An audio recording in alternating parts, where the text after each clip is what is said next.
मैं जानता हूँ बेटी, मैं तुझे तेरी माँ से अलग कर रहा हूँ, लेकिन मैं क्या करूँ? मेरे पास इसके अलावा कोई चारा नहीं है। मैं अपनी गरीबी के कारण 2 बच्चों का बोझ नहीं उठा सकता, नहीं उठा सकता। फिर रोहन उस बच्ची को एक पेड़ के नीचे छोड़कर आ जाता है। रोहन के जाने के बाद उस बच्ची की रोने की आवाजें सुनकर उस पेड़ पर रहने वाली एक चुड़ैल नींद से जाग जाती है।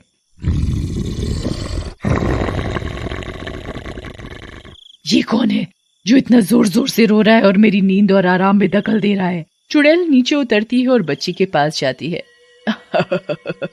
ये तो इंसानों की बच्ची है। मजा आ जाएगा, आज तो खाने का इंतजाम हो गया। नरम नरम मांस। लेकिन जैसे ही चुड़ैल उस बच्ची को मारने के लिए उठती है, वहां एक नागिन चुड़ैल आ जाती है। रुक जा दुष्ट चुड़ैल, इस बच्ची को क्यों मार रही है? तुझे इस छोटी सी बच्ची पर जरा सी भी दया नहीं आती। छोड़ दे उसे, देख कितनी मासूम है ये। तू कब से इंसानों की दोस्त हो गई नागिन चुड़ैल? हट जा मेरे रास्ते से और मुझे मेरा शिकार करने दे, नहीं तो आज तुझे भी मार डालूंगी।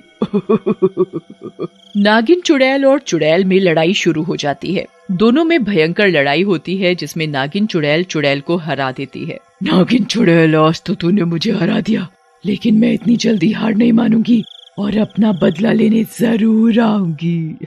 ऐसा कहकर चुड़ैल वहां से चली जाती है। नागिन चुड़ैल उस रोती हुई बच्ची को उठाती है। वाह, कितनी प्यारी बच्ची है, इसे कोई कैसे यहाँ जंगल में मरने के लिए छोड़ सकता है? ये इंसान भी कितना निर्दयी हो गया है। वो बच्ची भी नागिन चुड़ैल की गोद में आकर चुप हो जाती है और नागिन चुड़ैल को देखकर मुस्कुराने लगती है। कितनी प्यारी मुस्कान है बच्ची की। मैंने फैसला कर लिया है, चाहे इंसानों ने इसे छोड़ दिया है, लेकिन मैं इस बच्ची को माँ की कमी नहीं होने दूंगी। मैं पालूंगी इसे। इसके बाद नागिन चुड़ैल एक औरत का रूप बना लेती है और उस बच्ची को पालने लगती है और बच्ची भी धीरे धीरे बड़ी होने लगती है। नागिन चुड़ैल उस बच्ची का नाम चुटकी रख देती है। एक दिन चुटकी खेलते खेलते नागिन चुड़ैल के पास आती है और बोलती है, माँ, मैं अकेले खेलते खेलते ऊब गई हूँ, यहाँ से चलो। इस जंगल में अकेले कब तक रहेंगे? मैं जब भी आपकी बस्ती में चलने के लिए बोलती हूँ आप टाल देते हो, लेकिन मैं अब आपकी बात नहीं सुनूंगी। अब तो आपको चलना ही होगा। चुटकी की जिद के आगे नागिन चुड़ैल हार मान जाती है और चलने के लिए तैयार हो जाती है और चुटकी के असली माँ बाप के गांव में ही रहने के लिए आ जाते हैं। धीरे धीरे चुटकी और नागिन चुड़ैल के अच्छे स्वभाव के कारण पूरे गांव वाले उन्हें प्यार करने लगते हैं। नागिन चुड़ैल भी अपना नाम सुषमा रख लेती है। एक रात जब सुषमा कुएं से पानी लेकर आ रही होती है, तभी वो जंगल वाली चुड़ैल वहां आ जाती है। क्यों नागिन चुड़ैल, बहुत ही सुंदर नाम रखा है तुमने नागिन चुड़ैल। वाह, मजा आ गया। चुड़ैल, तुम यहाँ कैसे आ गई? तुम यहाँ से चली जाओ। देखो, पूरा गांव मेरी इज्जत करता है और मेरी बेटी यहाँ बहुत खुश है। तुम हमसे हमारी खुशियां मत छीनो। चली जाओ, मैं तुम्हारे आगे हाथ जोड़ती हूँ। तुम में कब से इंसानों वाली भावनाएं आ गई? तुम चुड़ैल हो, भूल गई? हमें सिर्फ लोगों की खुशियां छीननी आती है। ऐसा कहकर चुड़ैल वहां से गायब हो जाती है और उसी रात जब चुटकी घर पर सो रही होती है, तब वो चुटकी को उठा लेती है और गोद में उठाकर उड़कर जंगल ले जाती है।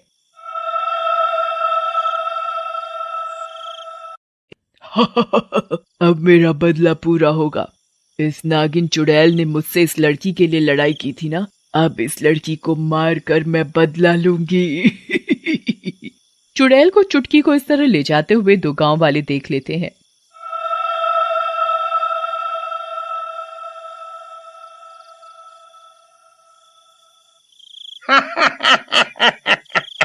अरे ई का है, इतनी रात को चुटकी कैसे उड़ रही है? देख देख। चुप करो तुम, इस ऊर में दांत दिखाए जा रहे हो, ध्यान से देख, चुड़ैल है, उसे उड़ा कर ले जा रही है। फिर दोनों गांव वाले गांव में आते हैं और जोर जोर से सुषमा को बुलाते हैं। ओ सुषमा बहन, जरा बाहर आओ। देखो, चुटकी को चुड़ैल ले गई है। बाहर आओ। इस चुड़ैल को मैं जानती हूँ, इसने अच्छा नहीं किया, मैं इस चुड़ैल को नहीं छोड़ूंगी। ऐसा कहकर सुषमा अपने नागिन चुड़ैल वाले रूप में आ जाती है। उसे देखकर सारे गांव वाले डर जाते हैं। मुझे मारना मत, मुझे मारना मत।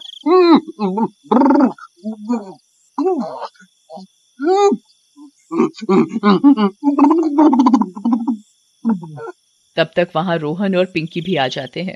अरे सुषमा बहन, ई का हुआ? तुम भी चुड़ैल हो क्या? हाँ भाई, मैं भी चुड़ैल हूँ और इस चुटकी के प्यार के कारण मैं इस रूप में तुम लोगों के बीच में रह रही थी। जब उसे कोई छोड़ गया था मरने के लिए जंगल में, तब से लेकर आज तक मैंने उसे अपनी बेटी ही माना है। चुड़ैल की ये बात सुनकर रोहन बोलता है,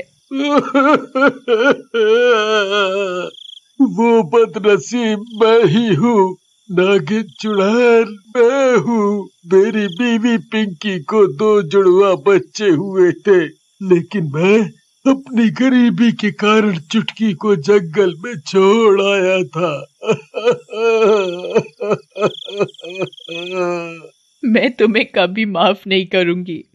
तुमने एक माँ से बच्चे को छीना है, अब मुझे मेरी बेटी वापस चाहिए।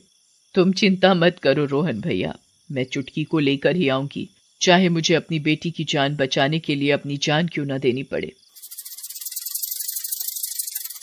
नागिन चुड़ैल के जाने के बाद वहां गांव के पुजारी भी आ जाते हैं और बोलते हैं, गांव वालों का ऐसा प्यार मैंने कभी नहीं देखा।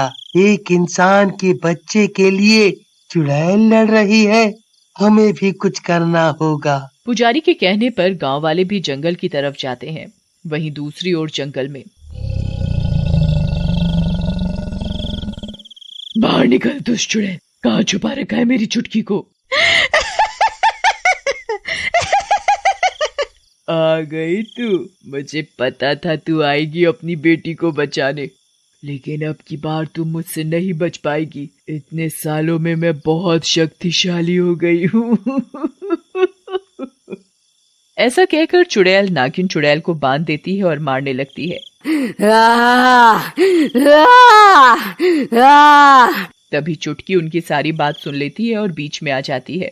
नहीं नहीं चुड़ैल जी, मेरी माँ को मत मारो। ये जो भी हो मुझे नहीं पता, ये सिर्फ मेरी माँ है। क्या प्यार है माँ बेटी का।